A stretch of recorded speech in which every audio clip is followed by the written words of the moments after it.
stop. A family shop. Think Thayer. Come on, let's get rolling. Come on, let's get moving. Think Thayer.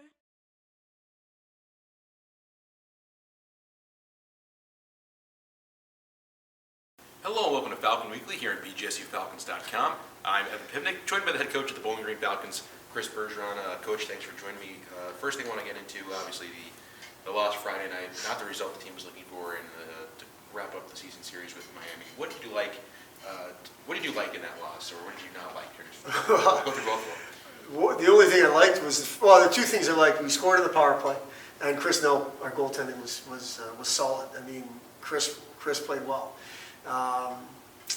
And that was nice to see because that's 2 in a row for sure. I mean, the Saturday night at Minnesota State plus the last Friday. And then the score in the power play is a good thing. That's about it. You know, watching the tape over, standing there watching it live, they were more hungry than we were. They were more desperate than we were. They just played better, and hats off to them. They were better Friday than they were the game that we played in Oxford, and they beat us both nights. So it wrapped up a disappointing non-conference schedule, quite honestly. Normally you don't see us play this late in the year non-conference, but that's what the schedule was, and there's no excuses. I'd still rather play games than not, and it was just disappointing. But once again, you got to find a way to pick yourself up and go back to work because, as we've all talked about, you know, our guys were watching the scoreboard, and Minnesota State kept the door open just a little bit for us, or Huntsville, depending on how you look at it.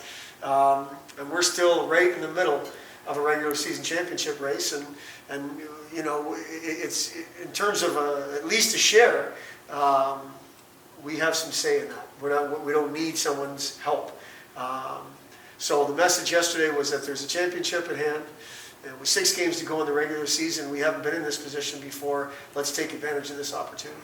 How special is that for you to be able to say that 6 games left in the season and the Falcons are still right there? Yeah, it's special. I mean, what I'm trying to do is not let what happened Friday overshadow that, because that's real. You know, we've got 2 games in hand. We're 4 points behind. Our opponents, all 3 of our opponents coming up are playing for something, whether it's playoff positioning, get into the playoffs, or home ice. You know, I think, again, what we talked about yesterday was we want to secure home ice. That's the first and foremost thing. And then ultimately, there's a championship to play for, and we're looking for guys that are going to carry themselves like they're playing for a championship.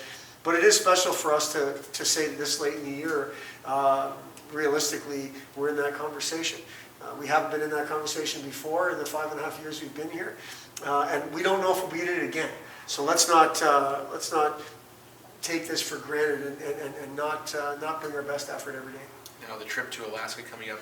Team leaves tomorrow, Wednesday, and then Friday, Saturday series against Fairbanks. What's the preparation going into a week like this, where you're going to have that long travel day?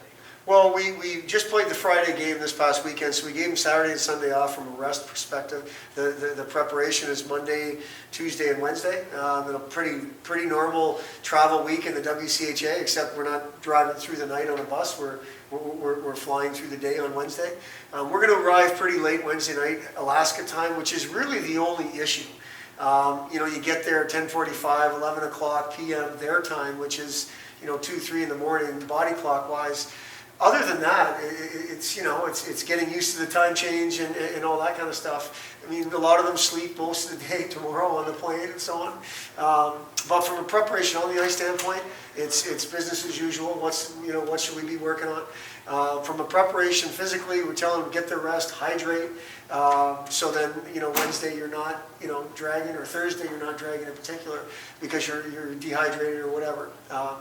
And what we've done is we've asked the older guys to help the younger guys. I mean, we've been to Anchorage already this year. The older guys have been to Anchorage and Fairbanks in the same year before. So it's a matter of using that experience and leaning on it, and having you know, the guys that have been through it before help everybody else. What do you like about this Fairbanks team coming into this weekend? I like a lot about their team. I really do. I mean, the one thing that obviously they would change is their record, not only overall but at home. I know they're a better team than their record indicates. I watched the video of them playing Ferris a couple of weeks ago, and Even especially Saturday, it was a really tight game. Could have went any way. Ferris scored 2 power play goals, 1 in overtime to win the game. They create a bunch of chances. They put a lot of pucks to the net. They've got talent. They'll fight you for it all over the ice. I've always liked Fairbanks. I think they're a team that plays no matter where.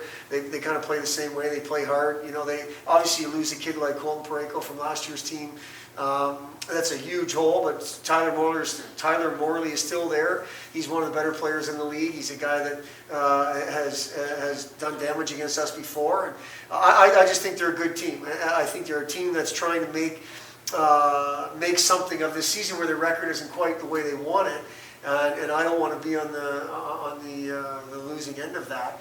We need to go up there with a focus and a mindset. They're playing for playoff positioning, but we're playing for something as well, and we have to go up there with that in mind. 6 games ahead.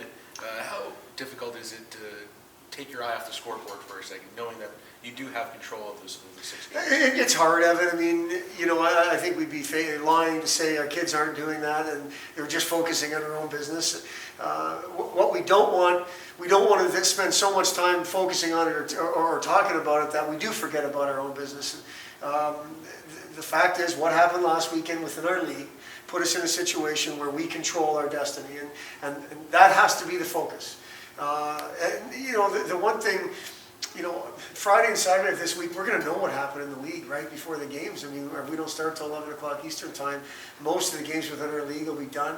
So I don't think we're going to worry too much about that. I don't think our guys will worry too much about that. We've got enough of our own issues to worry about to stay focused and to keep us occupied, and hopefully that's where our mindset will be, is on our game, our preparation, and then ultimately our level of execution when the game starts. Well, the Falcons travel to Fairbanks, Alaska this weekend and take on UAF Friday night and Saturday night, 11:07 Eastern time. The puck drop. Coach, appreciate the time this weekend.